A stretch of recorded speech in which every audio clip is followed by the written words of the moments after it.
Back to my YouTube channel. Di video kali ini saya akan kembali membahas soal LKS Intan Pariwara, yaitu soal kelas 11 ya, bab alat optik atau bab 5. Dan soal yang akan saya bahas itu adalah soal penilaian harian untuk bagian A-nya aja. Nah, untuk uji kompetensi 1 dan uji kompetensi 2, adik-adik bisa lihat aja linknya di kolom deskripsi. Oke, langsung aja kita bahas soal nomor 5. Letak bayangan benda yang terjadi jika benda diletakkan tepat di titik fokus pada cermin cembung adalah. Nah, di sini yang diketahui ya dari statement itu adalah jarak bendanya. Jarak benda itu dia dilambangkan dengan S. Nah, karena bendanya itu diletakkan di titik fokus ya, sehingga diketahui S-nya sama dengan F. Kemudian di sini cermin cembung. Nah, cermin cembung itu adalah cermin negatif. Nah, karena dia cermin negatif sehingga nanti nilai fokusnya itu akan bernilai negatif juga gitu. Oke, kita hapus dulu ya. Nah, di sini kita akan menghitungnya ya, atau mengetahui bagaimana letak bayangannya itu dari persamaan 1 per F ya sama dengan 1 per S tambah 1 per S aksen. Nah, di sini F-nya kita buat negatif ya, tadi udah saya jelasin. Kemudian 1 per S tambah 1 per S aksen. Nah, karena S-nya sama dengan F, berarti kita tinggal substitusi aja, ganti jadi F. Selanjutnya adalah dipindahin ruasnya. Yang ini pindahin ke ruas sebelah kiri menjadi negatif 1 per F. Nah, langkah yang selanjutnya adalah kamu tinggal jumlahin aja yang ini. Min 1 dikurang 1 berarti minus 2 ya, dibagi F sama dengan 1 per S aksen. Artinya S aksennya itu adalah negatif setengah F. Oke, setelah kita dapetin S aksennya sama dengan setengah F, kita tinggal sesuaikan aja dengan optionnya. Yang pertama adalah di titik tak hingga. Ini salah ya, karena dia di setengah F atau setengah dari fokusnya. Yang B tetap di titik fokus pada cermin, ini juga salah.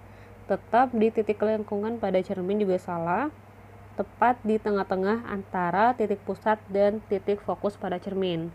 Nah, ini nih yang benar. Karena kalau seandainya digambarin ya, ini kan titik pusatnya ya, atau O, di sini F. Nah, setengahnya berarti di sini dia di antara titik pusat dan titik fokusnya. Berarti jawabannya adalah yang D. Kita lanjut. Nomor 7 ya. Sifat bayangan benda yang terjadi jika benda diletakkan di depan lensa cembung antara titik fokus dan titik pusat lensa adalah.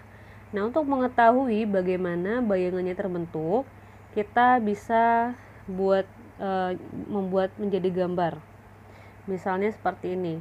Nah, ini ada lensanya ya, lensa cembung biconvex. Kemudian yang ini adalah titik fokus, ini titik pusat atau O, dan ini adalah jari-jari kelakuan cermin. Nah, bagian yang sebelah kiri itu adalah bagian depan ya. Sementara yang bagian sebelah kanan itu adalah bagian belakang dari lensanya. Nah, bendanya itu diletakkan di depan lensa cembung antara titik fokus dan titik pusat. Nah, berarti di sini. Kita anggap semisalnya di sini. Nah, untuk mengetahui bagaimana bayangan yang terbentuk, kita menggunakan sinar-sinar istimewa. Yang pertama itu adalah sinar datang, yang ini ya. Sejajar sumbu utama dibiaskan melalui titik fokus. Kemudian yang kedua, sinar datang melalui titik pusat akan diteruskan. Nah, kalau kita lihat ya, di sini tidak ada terbentuk perpotongan antara sinar istimewa yang pertama dan yang kedua. Sehingga kita perlu membuat garis perpanjangan.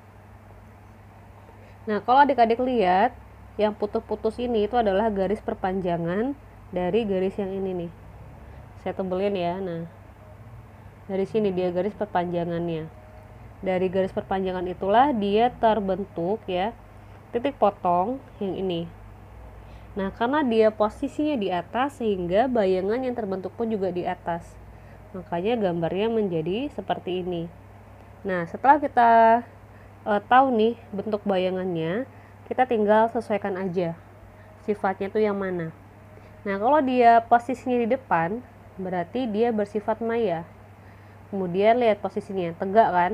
Kalau tegak seperti ini bentuknya, kalau terbalik berarti seperti ini. Nah, berarti maya, tegak, kemudian lihat ukurannya. Apakah semakin besar atau semakin kecil? Nah, kalau kita lihat di sini kan dia semakin besar, berarti sifatnya adalah maya ya, tegak dan diperbesar. Oke, kita lanjut ke pembahasan soal nomor 8. Benda setinggi 3 cm diletakkan di depan lensa cekung yang berjarak 4 cm dan menghasilkan bayangan maya berjarak 80 mm dari pusat lensa. Nah, untuk tinggi benda itu dilambangkan dengan H. Sehingga ini ya, yang 3 cm itu adalah H. Kemudian bendanya diletakkan 4 cm di depan lensa cekung. Berarti ini adalah jarak benda yaitu S. Kemudian di sini lensa cekung. Lensa cekung itu berarti lensa negatif. Karena di lensa negatif berarti nilai fokusnya itu negatif. Kemudian disebutin lagi bayangannya maya, jaraknya 80 mm. Nah, jarak bayangannya 80 mm ya, karena maya berarti negatif. 80 milimeternya kita ubah ke cm dengan cara dibagi 10, berarti negatif 8 ya, negatif 8 cm. Yang ditanyakan adalah pernyataan yang benar.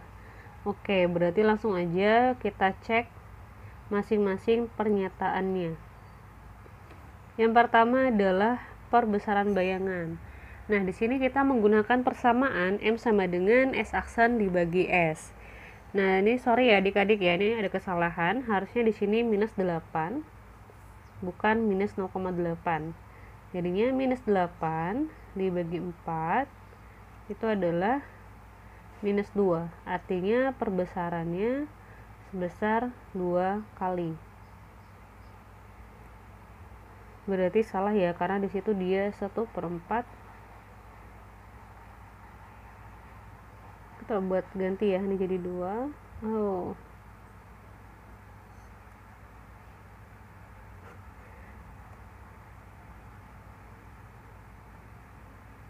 Oke, kita lanjut. Yang kedua adalah tinggi bayangan. Nah, di sini untuk menghitung tinggi bayangan, kita menggunakan persamaan M sama dengan H aksen dibagi H. Di mana di sini M-nya 2. Saya tulis ulang aja ya. 1/5-nya saya coret jadi 2. Sama dengan H aksen dibagi 3. Nah, tinggal kali silang aja. H aksennya berarti 2 kali 3 yaitu 6 cm. Nah, 6 cm itu sama aja dengan 0,6 6 cm ya, itu sama aja dengan berarti 60 ya, 60 mm. Oke, kita lanjut. Yang ketiga itu adalah fokusnya, fokus lensa. Fokus lensa berarti selalu pakai persamaan ini ya, 1/f sama dengan 1/f tambah 1/s aksen, dimana nilai f nya negatif karena di lensa cekung. Kemudian kamu masukin aja nilai s dan s aksennya. Di sini berarti saya coba ulang jabarin aja kali ya. Berarti jadinya negatif 1/f sama dengan 1/4 dikurang 1/8. Berarti 1/f nya adalah, kita samain penyebutnya ya, berarti 8. 8 bagi 4 2, 8 bagi 8 1. Berarti ini berapa?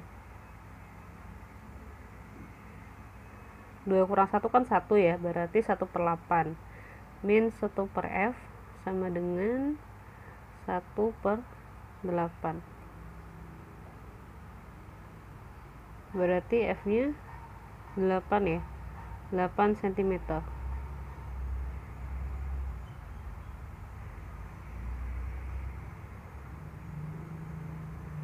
Tapi negatif ya. Oh iya, kan dia ini lensa cekung, berarti F nya 8. Kemudian kita hitung jari-jari kelengkungannya pakai 100 per F. Kalau 100 per F berarti 100 per 8. Oh nggak dapet ya berarti ya. 100 per 8 berapa? 25 kah? Enggak ya, 12,5. Berarti ya kan, kalau ini kan bagi 4 jadinya 25, bagi 2 ya 12,5. Berarti enggak ya, bukan, negatif 12,5 dia. Yang terakhir apa nih? Jari-jari kelengkungan lensanya 4 cm. R sama dengan 2 dikali F, berarti 2 kali 8 ya, harusnya 8 cm. Berarti jawaban yang 8 ini enggak ada ya? Atau mungkin adik-adik bisa dicek apakah saya ada salah hitung? Karena kalau kita lihat di sini dia ngubah dari milimeter ke sentimeter. Ini kan dari 80 jadi 0,8. Itu artinya dia dibagi dengan 100. Ya enggak? Ini dibagi 100 kan. Nah, kalau yang ini dari 0,6 ke 6 itu berarti dikali 10. Harusnya kan dibagi 10 dan kali 10 enggak sih? Jadi kayaknya sih ada kesalahan nih di angka soalnya. Mungkin aja ini harusnya jadinya 8 mm kali ya, supaya ntar dapatnya di sini 0,8. Nah, kalau seandainya di sini dia nilainya 8 mm ya jawabannya yang D kayak gitu. Oke deh, kita skip ya ke soal nomor 10. Sebanyak N buah lensa cembung masing-masing memiliki jarak fokus berturut-turut F, F per 3, F per 5, F per 7, begitu pula seterusnya sampai ke Fn. Berarti ini F1, yang F per 3 F2, ini F3, F4 gitu. Kemudian yang Fn berarti sama dengan Fn ya. Ini berarti Fn sama dengan Fn. Jika N buah lensa digabungkan menjadi suatu lensa, kuat lensa gabungannya dapat dinyatakan dalam hubungan persamaan. Oh, berarti di sini dia menanyakan berapa kekuatan lensa gabungannya dengan banyak lensa sebesar N. Langsung aja ya. Di sini kita mau jumlahin dulu. Bukan jumlahin ya. Ya kita jumlahin lah bahasanya. Antara P gabungan dari semuanya, dari P1, P2, P3, P4 dan sampai yang terakhir. Kita masukin aja nilainya 1 per F1 tambah 1 per F2 tambah 1 per F3 tambah 1 per F4 maksudnya, dan seterusnya tambah 1 per Fn. Kemudian masukin aja F1 nya F, F2 nya F per 3, kemudian F3 nya F per 5, F4 nya adalah F per 7, kemudian Fn nya biarin aja dalam Fn, kemudian tinggal di balik aja nih ya, 1 per F per 3, berarti 3 per F. Ini juga sama, 5 per F tambah 7 per F. Nah, di sini kita dapat namanya deret ya, kalau nggak salah namanya deret aritmatika deh di matematika. Itu 1 per F tambah 3 per F tambah 5 per F ya, tambah 7 per F ditambah dengan bla bla bla tambah 1 per Fn. Nah, di sini setelah kita mendapatkan deret aritmatikanya, tinggal kita hitung aja, bukan kita hitung ya, kita pilih lah bahasanya. Kita lihat untuk bilangan angka yang pertamanya. Nah, untuk bilangan yang pertama atau angka yang pertama dalam deret aritmatika itu dia dilambangkan dengan A. Artinya 1 per F ini itu dia sama dengan A. Kemudian kita harus menghitung berapa nilai bedanya. Nah, untuk menghitung berapa nilai bedanya, tinggal kurangin aja. Ini namanya sukuan, ini suku pertama, ini suku kedua. Berarti kamu tinggal kurangin aja suku kedua dengan suku pertama. Nah, 3 dikurang 1 berarti 2 per F. Selanjutnya tinggal masukin aja ke persamaannya. Nah, di sini kita pakai persamaan P gabungan sama dengan N per 2 dikali 2A ditambah N dikurang 1 dikali dengan bedanya. Kemudian tinggal masukin aja A-nya dengan 1 per F, kemudian masukin bedanya 2 per F. Selanjutnya tinggal dikali aja nih, yang 2 dikali 1 per F-nya. Jadinya 2 per F, kemudian yang ini juga dikaliin ke dalam. 2 dikali N berarti 2N, kemudian dibagi F ya, dikurang 1 dikali 2F, 2 per F maksudnya berarti 2 per F. Langkah yang selanjutnya adalah tinggal di sederhanain aja. Yang ini sama yang ini itu kamu coret. Oke, karena dia punya nilai yang sama, tapi yang satunya plus, yang satunya minus. Berarti kalau dikurangin kan hasilnya bakalan 0. Nah, jadi dicoret aja. Udah itu, bukan dicoret ya, dikurangin, salah. Beda antar maknanya. Ini pokoknya dia dikurangin, 2 per F dikurang 2 per F, hasilnya kan 0. Berarti tinggal 2N per F aja, gitu. Langkah yang selanjutnya adalah kamu tinggal bagi aja 2 dengan 2-nya. Kemudian kamu kaliin N dengan N-nya, dapatnya adalah N kuadrat, kemudian dibagi dengan F. Nah, inilah untuk persamaan P gabungannya. Tinggal dicek ya, berarti jawabannya benar adalah yang B. Lanjut nomor 11. Perhatikan tabel indeks bias zat cair berikut. Ada air, alkohol, asam oleat ya, benzena, gliserin, dan ada masing-masing nilai indeks biasnya.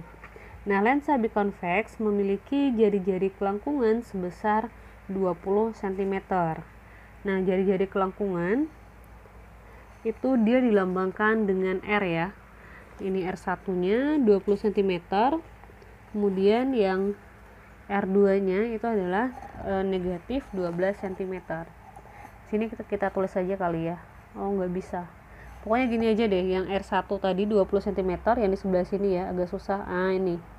Ini namanya R1.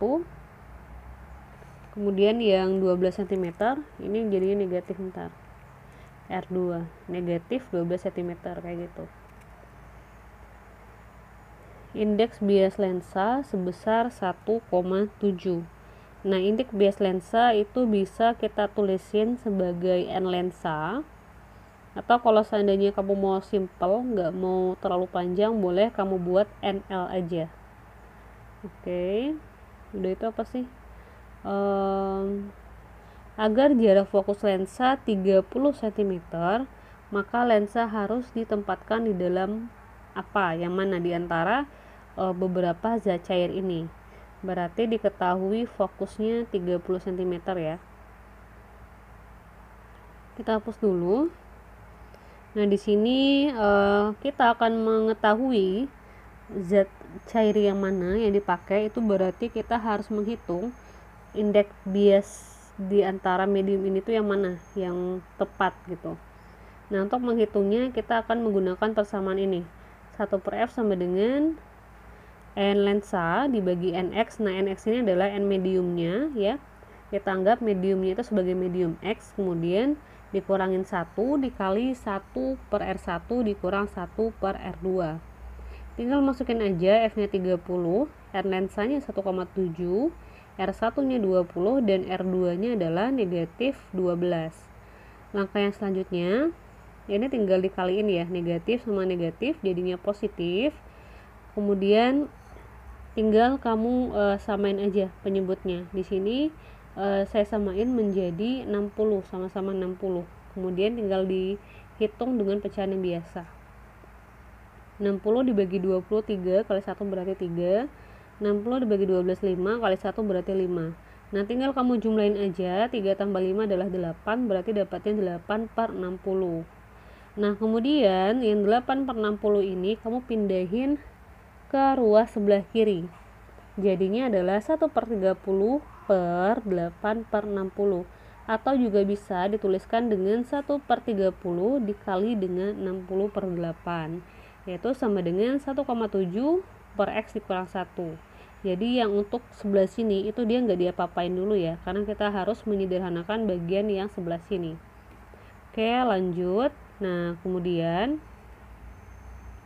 Kita sederhanakan dulu yang ini ya, 60 nya dibagi dengan 30 berarti 2, sehingga diperoleh 2/8. Kemudian 2/8 nya kamu sederhanain, sama-sama dibagi 2 dapatnya adalah 1/4. Selanjutnya yang minus 1 pindahin ke ruas sebelah kiri, jadinya plus 1, 1/4 tambah 1 adalah 5/4 ya kan, 1/4 tambah 4/4. Nih saya tulisin deh, 1/4 ditambah 1 itu berarti sama dengan 4/4 kan. Nah kenapa harus 4/4? Karena di sini supaya sama-sama 4 bawahnya, 1 tambah 4 5/4 gitu. Oke, kita hapus dulu. Apa lagi nih, sama dengan ya 1,7 per nx. Nah di sini tinggal kamu kali silang aja. Di sini 5 dikali nx ya, kemudian 1,7 dikaliin dengan 4, itu dapatnya adalah 6,8, berarti nx nya adalah 6,8 dibagi dengan 5. Artinya indeks bias medium yang digunakan itu adalah medium dengan indeks bias sebesar 1,36. Tinggal kamu cek aja, ternyata dari 5 zat ini ya, yang memiliki indeks bias sebesar 1,36 itu adalah alkohol. Artinya jawabannya adalah yang alkohol nih. Berarti yang mana nih? Yang B ya? Oke deh, yang B sepertinya. Yang alkohol lah pokoknya. Oke ya, sekian dulu pembahasan soal kali ini. Jangan lupa klik tombol like, share, dan subscribe. Terima kasih. Wassalamualaikum warahmatullahi wabarakatuh.